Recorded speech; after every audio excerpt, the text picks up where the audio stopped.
Boom! Today I'm going to show you the 11 EQ mistakes I've made hundreds of times myself over my 25-year career in producing music, in the hopes that you can avoid making these mistakes and save yourself loads of time and make your music instantly sound way better. Now, it's worth noting it doesn't matter which genre of music you produce or which digital audio workstation you're using, these 11 mistakes and fixes are going to apply to you. My name's Will from EDM Tips. Over the last 6 years I've been teaching thousands of bedroom music producers just like you get their music to a professional level and released on some of the world's biggest labels like these guys showing up on the screen now. But before we go into these 11 EQ mistakes, let's just listen to a track before I've identified these mistakes and then listen to it after these mistakes have been identified and fixed.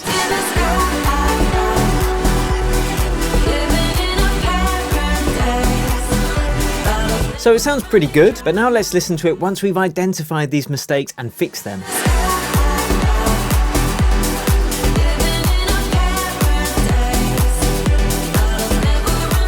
Hear the difference? It's quite subtle, but it's more full-bodied, powerful, and just a more professional, thick-sounding mix. Now, mistake number 11 ties all of the other mistakes together, so make sure you stick around for the whole video to understand how each point affects the others. Without further ado, let's hop into the door and get it done. Oh, and if you enjoy this video, please subscribe to my channel for tutorials like this each and every week. And if you want more mixing tips, you can download my free mixing guide below this video to instantly improve your music. Okay, so we're going to go straight for the jugular for this first mistake, and this is something that I'm guilty of advising people on. It is using surgical EQ sweeps too much. Now, using surgical EQ sweeps is really a useful thing for identifying problems in a sound. So if we listen to this guitar sound from a track that I've just released, which you can check out below, it sounds like this.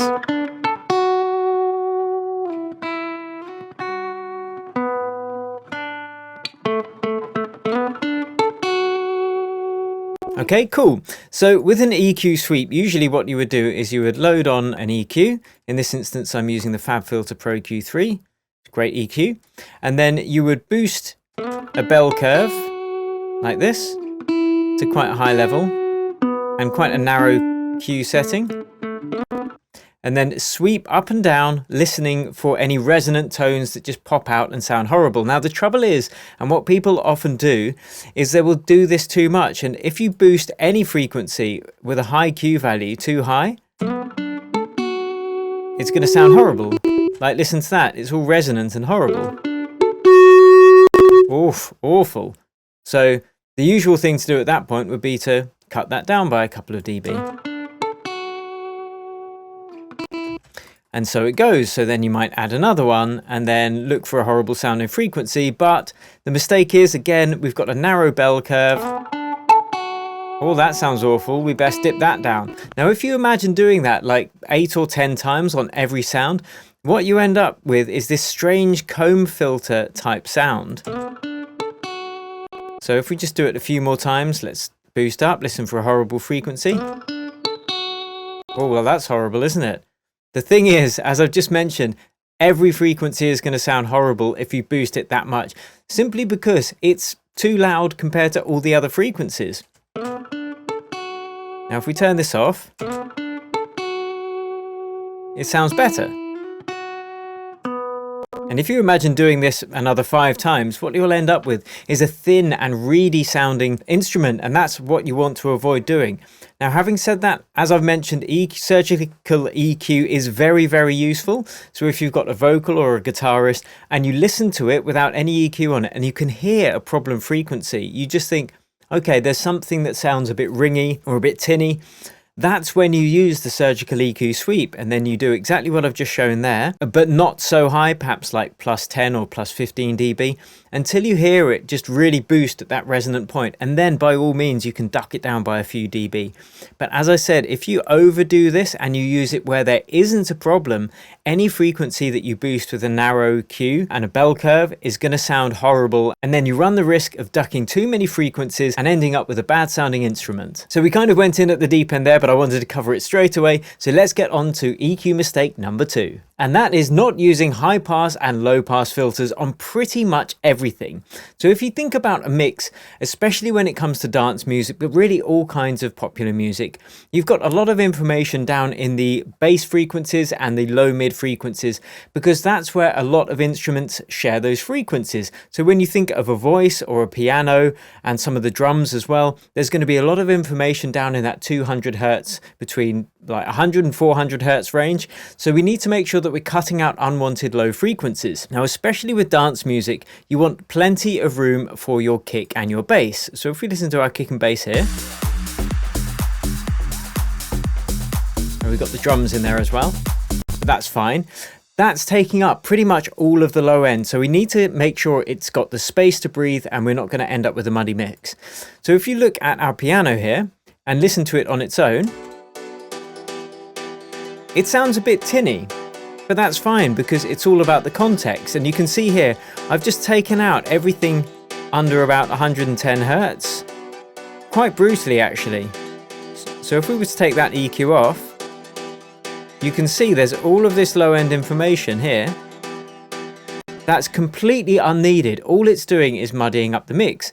And similarly, if we go over to the vocals, let's listen to the vocals. Like islands in the sky, living in a paradise. You can see here there's all of this low frequency in this spectrum analyzer that's not being used. And if we roll off all of the high end, just so we're hearing what's going on down here, Like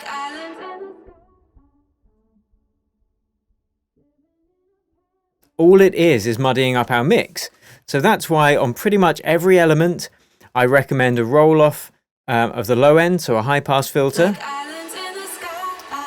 The only thing to look out for is that you don't roll it off too high. So for most instruments, you can roll it off around 80 to 120 hertz, somewhere like that, without losing the body that you need.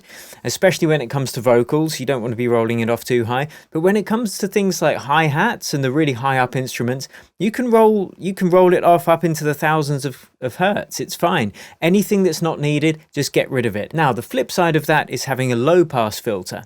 So there's a lot of information in the high end as well, especially when you've got hi-hats, maybe synthesizers and stuff like that. So anything that can be rolled off slightly in the high end with a sound that's not needed is also possible. So if we listen to our strings, they're quite low down strings.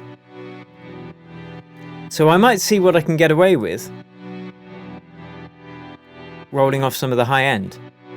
Now this has a much less of an impact than rolling off the low end because low end waves are much bigger, but it's still important to consider is having the low pass filters to make sure you've got enough room in the high end for the most important elements to shine through your mix. Okay, on to EQ mistake number 3. Now this one is a bit advanced and I don't recommend this for most people most of the time, but if you're creating music that has an acoustic instrument like a vocal or a guitar recorded, sometimes there might be a frequency that you don't like, but only in a part of that take. So you might like that frequency to be there for, say, most of the guitar, but then you get to a particular part of the guitar where that frequency is not wanted. Now, if you remove it with a normal EQ, then you're going to be taking away the energy that you like from the rest of the part. So if we listen to this guitar, for example, there are 2 parts to it, 1 part's lower and 1 part's higher. So let's listen from here.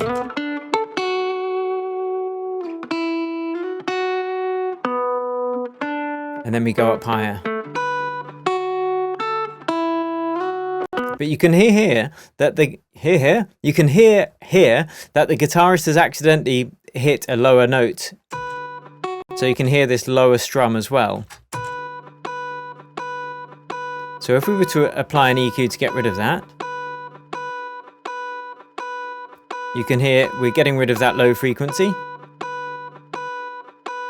which is great. But if we keep that low frequency removed for the whole guitar part, it sounds a bit thin here, especially when we go lower. So this note here sounds a bit thin, whereas if we turn the EQ off, there's a bit more body to it. And let's see if we can hear it more here.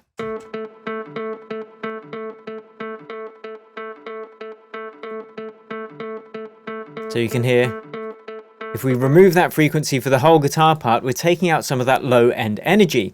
Now what you can do at that point is simply automate your EQ. Now, as I said, you won't need to use this in most situations, but just because something is going to utilize EQ and make it sound better at one point in the take, it doesn't mean it's going to do that at every point in the take. So in this example, you might just automate this node to come on just for that high part of the guitar and then automate it to turn off again after that part has happened. Now, mistake number 4 is something that I made for years, which is not training my ears to be able to determine these different frequencies. So if you struggle to hear some of the nuance in the last few examples that I showed you, I thoroughly recommend a couple of websites. Either one is great. You've got soundgym.co and you've got the Quiz Tones ear training app. Now, both of these involve spending 5 or 10 minutes a day playing these little games. They're actually quite fun, and they help you determine what frequencies you're actually hearing, which will help your mixing immensely. They also work on what you're hearing in terms of compression and reverb, and I recommend these tools to my accelerator students, and we swear by them at EDM Tips. Just a few minutes of using these apps every day or two, and you're going to be way better at determining what frequencies you're actually hearing within a couple of weeks. Now, EQ mistake number 5 is something that's often taught over the internet. I've taught it myself as well, but there's more to it than that. And that is mixing just by cutting in your EQs, just by using EQ cuts. Now, hear me out. Yes, EQ cuts are super important because you need to get rid of the unwanted frequencies, as I just showed you with the guitar sample a couple of points ago. If there's a low frequency there that you don't need, or whatever the frequency is, of course you need to cut that to get rid of it. But additive EQ does have its place as well, and sometimes there's nothing that will get the job done rather than just a little bit of additive EQ to add some high-end sparkle or some body in the low end. But there is a caveat to that. I'm about to show you an EQ mistake number 6. But before we do that, let me know if you're enjoying this video so far. Leave a comment below, give me a hell yeah or an amen brother if you are feeling holy, and let me know, what do you struggle with music production. I can't promise I'll be able to help, but I can promise to try. And if you're enjoying this video so far, please hit that like button below. Only takes a second and it really helps me out. Okay, on to EQ mistake number 6, and that is only using digital parametric EQs. Now, don't get me wrong, these tools are exceptionally useful, especially when it comes to cutting problem frequencies, as we already looked at. So for example, the EQ8 in Ableton is a parametric EQ. We can see the readout helps us determine where we want to be cutting.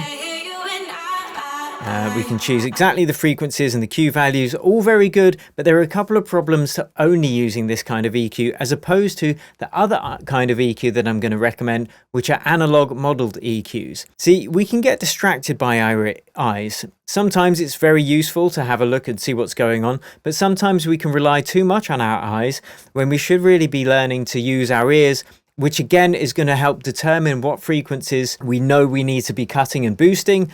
And this comes with practice. And if you're only using an EQ more like this, which is an analog model EQ, then you can see we've got limited controls. Our readout only shows the levels. It doesn't show which frequencies are being hit. So we have to train our ears to use these. But the second reason I recommend using these as well, especially for boosts, is that they have a musicality to them because they are modeled on analog equipment. So the modeling also involves the circuitry, so it can warm up a sound, add extra harmonics, smooth out that, and just sound a bit less tinny and a bit more pleasurable to the ear, especially when it comes to boosts. Now let me give you a quick example of that. If we've got our vocal here, I'm going to do an extreme example so you can really hear the difference. Let's just give a little bit of a boost at 5 kilohertz, just to give a little bit more brightness to the vocal. Now, we could do that with the parametric EQ as well, so I could do it with the Pro Q3. Was that 5 kilohertz, and how much was it? I think it was 2 decibels, wasn't it? So let's just do a 2 decibel gain. And if we switch them out, we could stay here, you and I. We could stay here, you and I. It's quite hard to hear the difference when we're only doing a 2 decibel boost. If we start boosting this more though, say to 9 decibels, obviously this is going to be way too much and the vocals will sound too bright. We could stay here, you and I. We could stay here, you and I. But it still doesn't sound too unpleasant. If we were to now put that 9 decibel boost with our Pro Q3, which is a lovely transparent digital parametric EQ. So let's just boost that up by 9 decibels. And now let's listen to it. We could stay here, you and I. We could stay here, you and I. We could stay here, you and I.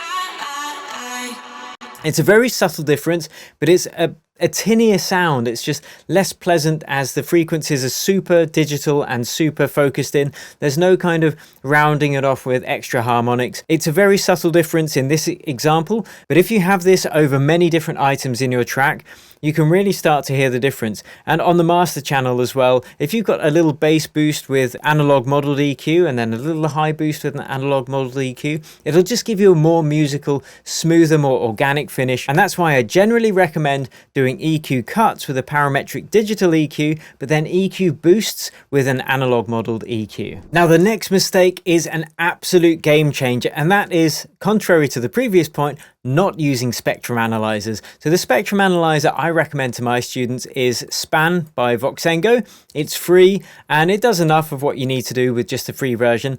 But the main reason I really like it is that it's resizable. Now, whilst, yes, using your ears is ultimately important, the trouble with that relying totally on your ears is that we can lose objectivity, especially when it comes to mixing. If we listen to the same loop over and over again, and I know you know what that feels like, you can start to lose track of what it should be doing, and that can be really hard. So every good producer I know will use reference tracks, especially when it comes to the mix. So if we listen to the mixdown of my track, this is an older project, same track but an older version of the project, you can see I've got a few reference tracks here, one of which is Tiesto's The Business. Now I want to get the frequency spread to be pretty similar because they're both modern house tracks in the same genre, so I know what I need to be aiming for, and this is what I use as a reference. Now you can see here on this track I've got one of these Voxengo spans, boom, and then on my master channel I've got a Voxengo span as well. I open them up to be the same size, and if we now look at them, we'll play my track and we'll be able to see Tiesto's track as well. You can see this is Tiesto's track. There's the kick, or the bass rather. There's the bass there. And here's my frequency spread. And you can see by having them the same size side by side, I've pretty much got that matched nicely. It rolls off a little bit at the top end here. The low end energy is about the same as well. And then it's a pretty even spread across the mid frequencies. Now, I've used this reference whilst making the changes on my track, especially the last tweaks, say with the EQ on the master channel, like so. And yeah, so using a spectrum analyzer is ultimately important. Yes, of course, you want to be ultimately, or firstly, we're relying on your ears, but your ears aren't perfect, so using visual cues as well is a very important trick. Now, the next EQ mistake is one of the biggest mistakes I ever see people making, and that is thinking that EQ is going to solve just having the wrong sounds in your mix, and it really doesn't. I mean, I'm going to give you a little example here of how choosing the wrong sound will make all the difference regardless of whether you add any EQ after it. So in the track, we've got this kick. I'm just going to switch it out whilst we listen to it. So let's have a listen. Let's just find a different kick.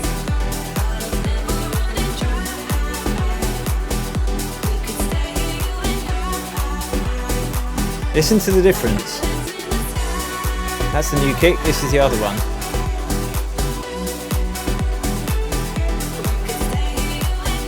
On its own. Just the kick and the bass. Let's put that new kick in. Just doesn't work. For some tracks it will work, but not for this one. So regardless of what EQ or compression I was going to do after that kick, it's always going to sound bad and it's always going to sound weak because I chose the wrong sound in the first place. And I think I made a video of this a few weeks ago, so I'm going to link to it there if I did. Anyway, that's a really important tip, an absolute game changer. Just spend the 10 or 15 extra minutes choosing the right sounds at the beginning. Okay, EQ mistake number 9, and that is not gain matching your EQ after you've made boosts or cuts. And that basically means you're either increasing the volume or decreasing the volume when you're making your boost or your cut. And that's going to confuse your ears as to what the EQ is actually doing, because generally speaking, if it sounds louder, your ears are going to think, oh, that sounds better. And if it sounds quieter, you might think, oh, that sounds worse, when really it's not a fair match. You're not comparing apples to apples. So this is how you do that. If we've got our vocals here and we just have a listen, I'm going to add a bit of an EQ boost, as shown before with this analog modeled EQ from Waves. Like islands in the sky. So let's open it up. Living in a paradise. Let's put this back to default. We could stay here, you and I. Okay, now let's add the boost. So we'll turn that EQ on, we'll add our boost. Like islands in the sky. So I've added 2 decibels at 5 kilohertz. Bottles never running dry. So that's actually slightly louder. The whole signal is slightly louder because I've boosted these frequencies. Now, the way to get around this is to just take the output down of your plugin, of your EQ. And if it doesn't have an output on the EQ, you can just use a trim plugin. In Ableton, it's called the utility, but it's called the gain plugin. If you are using Logic, I think it's the gain plugin. So you just need to kind of gain match it. And the way to do that is go to your mixer channel and see what levels it's hitting before you do any EQing. So let's just reset that meter. Like islands in the sky. Living in a paradise. Bottles never running Okay. dry. It's peaking about -6.6. So if we turn this on, let's see what it's peaking at now. Like islands in the sky. -4.7. So I need to now take this down so it's peaking at about -6.7 again. Like islands in the sky. Living in a paradise. Like islands in the sky. Okay, that's about right. So now if we just group these together, let's take them out and group them together. Now we've got a fair test. So when we're A/B checking to see if the EQ has actually improved our sound or made it worse, now we're going to be listening to the same gain going in and the same gain going out. Like islands in the sky. Let's turn on the EQ. Living in a paradise. Bottles never running dry. So now I'm only listening to the difference that the EQ boost is making without having the whole volume increased. Very important tip. Okay, EQ mistake number 10, and that is not EQing in context. And that means listening to your element in the mix with everything else playing. Now I'm going to give you some tips on how to avoid making that mistake now as well. So if we listen to our piano on its own, you know, it kind of sounds a bit weak. And that's because I mixed it in context, whereas in the mix with everything else,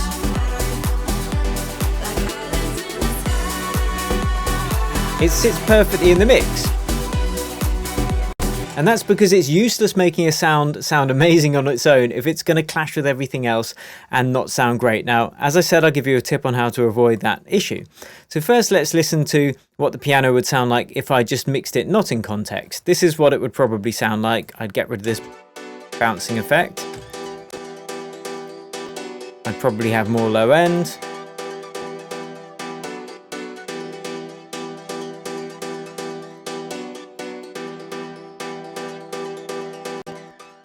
Probably a bit of a boost in the low end actually.